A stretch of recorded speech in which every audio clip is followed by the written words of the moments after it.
Sikapulei, vice-gouverneur, Yamile Kinshasa, yé a koleka liboso pona koya kopesa mokonizele ya koloba. Moketela kai maboko. Oye! Kimbangisme, oye! Kimbangisme, oye!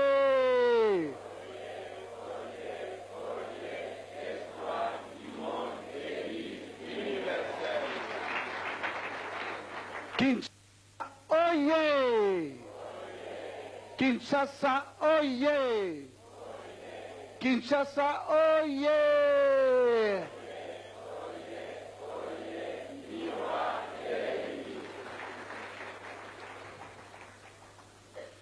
Batata, bamama, liboso na présente nkumu monene oya kambibiso bakonzi ya mboka awa vice-président de la République en charge de la reconstruction. Il faut napesa bino moi témoignage oyo ekoki pe kosepelisa bino. Na banzi lelo mbala ya mine ngai na koya na centre pona koloba pe pona kosambela. Mbala liboso na yakawa ezalaka na 1970 à 2 semaines na kende Olympia parce que Mfumalongo abengaki ngai mpo tosambela nzambe asunga miziki ya Congo pe ya Afrique efungwana na mokili. Mokolo na betaki na Olympia awa na centre retransmission na mpoto ezalaki en direct mais Fumalongo abengaki awa te veye esalama mpona succès na ngai. Nasengi totondo nzambe mpona yango.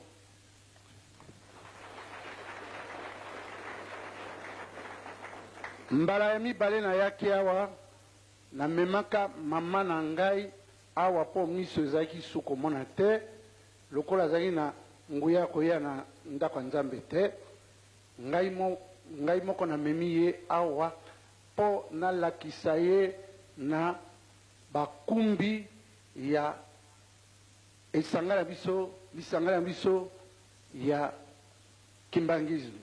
Mama na ngai azali en vie. Lelo azana 91 ans. Azana mibu tukuli bwana moko. Amonaka Simon Kimbangu tango azalaki mwana muke. Pe akota na lingomba na akangamaka pe akimisaki ye me atikalaki azalaki parmi ba mama liboso oyo bakendaki kosala brique na nkamba pe tango basali première pierre ya nkamba mama nanga azalaki kolongwana mwa mbeba ekotaki na musala miziki. Papa Wemba atumulaki mwa moke ezaleli ya malamu ya nkolo nzambe na église kimbangisme. Mama nanga alobi il faut tokende tosenga pardon na basali ya nkolo na kimbangisme. Ezalaki annoncé toyaki awa na centre na ekosenga bolimbisi pona Papa Wemba. Pe soko balimbisaki ye na bakonzi ya lingomba parce que mama na ngai moko toyaki baoyo bazalaki mokolo wana bayebi témoignage wana. Lelo yo nkolo azali tellement makasi apamboli ngai na bimi mwa mokonzi na mboka Kinshasa.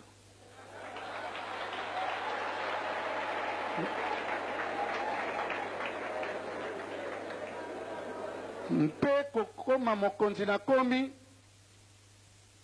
bokondima te nabandi nanu musala na biro te nakobanda lobi na tongo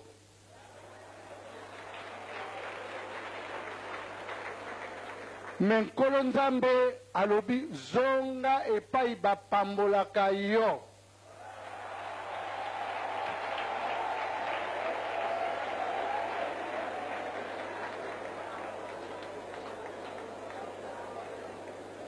mokolo mitano nakendaki kosala remise reprise nakendaki na nkisi na gba na ngai ezalaki mabele ya nkamba na mai ya nkamba mama na ngai asimisani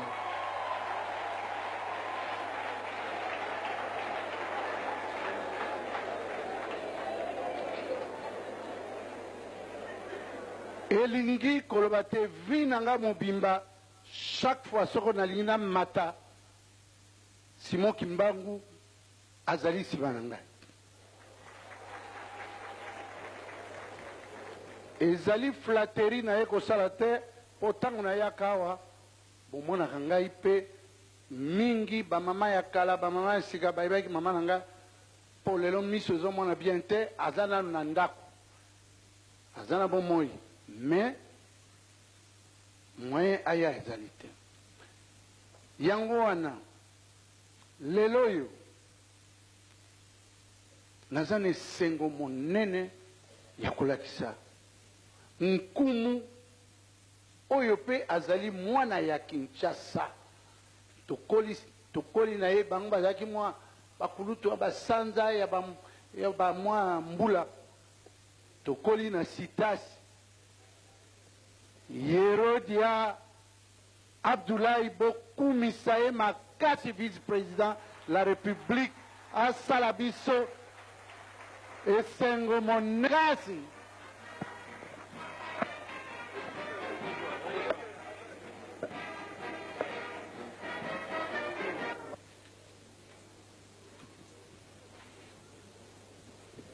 Kiufu bandili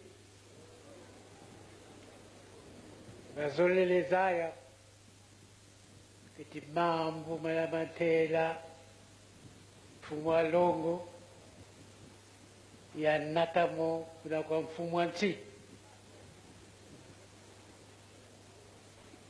mambo mana ya natamo mfumo wa nchi watomamorwa mubilumu bibitakuisa sikavana mvutu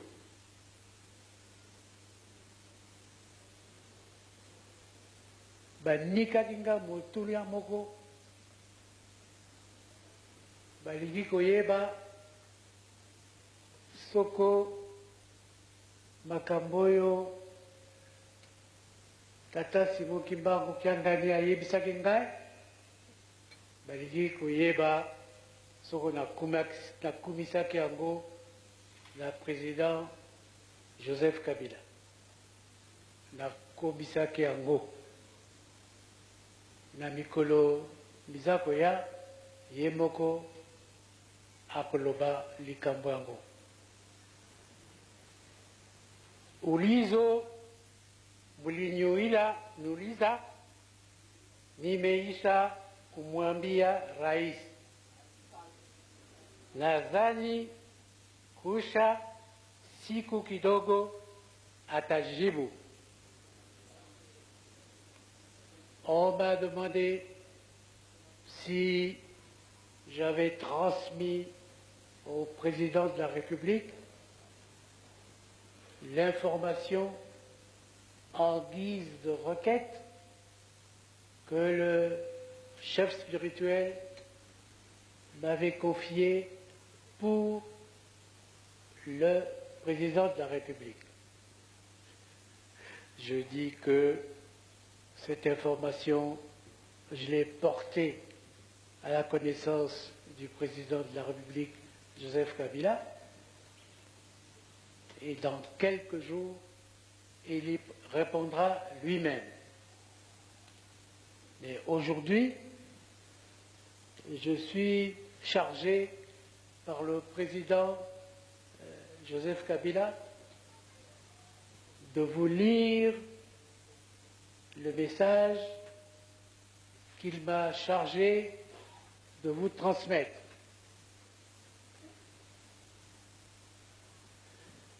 Comme je dis souvent, je suis le missus dominicus de César.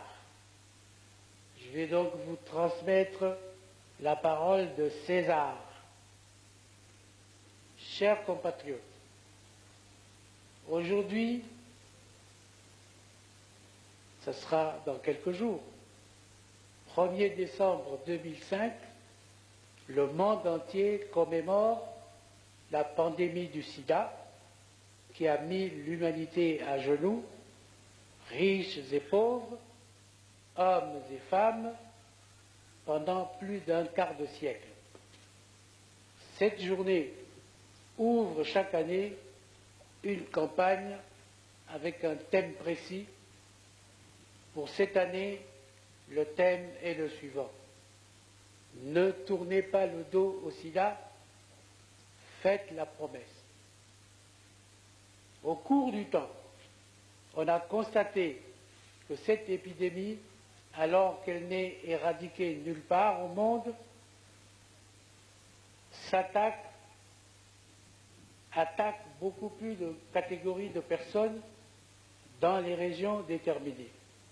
Les enfants, les jeunes, les femmes des pays du tiers-monde et singulièrement l'Afrique.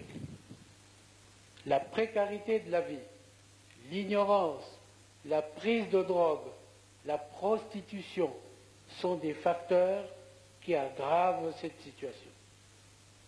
Dans notre pays, nous avons voulu placer cette année sous le signe de la compassion et de la solidarité nationale. Beaucoup de nos frères et sœurs ont, hélas, succombé à la maladie sida. D'autres sont obligés de vivre et de souffrir au quotidien à cause de cette épidémie. Dans un élan de fraternité et d'amour, nous avons le devoir de leur manifester notre sympathie et compassion et leur faire comprendre qu'ils peuvent encore compter sur leur pays, sur leurs frères, sur leurs sœurs. Faisons tous, dès ce jour, individuellement et collectivement, la promesse de ne pas les discriminer ni les rejeter, que ce soit dans nos familles, dans nos villages et villes, ainsi que dans notre milieu de travail. Tenons la promesse que toutes ces personnes ne vont pas, par notre faute, s'ouvrir de la stigmatisation. À vous, chers compatriotes, qui êtes jugés saints, sachez que vos familles et votre pays ont grandement besoin de vous. Protégez-vous. Suivez les conseils que vous prodiguent les médecins, vos conseillers spirituels, vos parents et vos enseignants. C'est sur vous que repose le poids de la production nationale pour que le pays prenne en charge les vulnérables laissés pour compte ainsi que ceux qui sont malades. Ce sont là les défis que nous devons tous affronter de face. Seule l'unité pourra nous garantir la solidarité. Et c'est dans un effort commun de reconstruction que notre pays pourra espérer venir à bout de ces défis. Ne tournez pas le dos au sida, faites dès aujourd'hui la promesse de la combattre de toutes vos forces. Que Dieu vous bénisse. Joseph Kabila, président de la République. Et j'ajouterai, c'était la parole de César.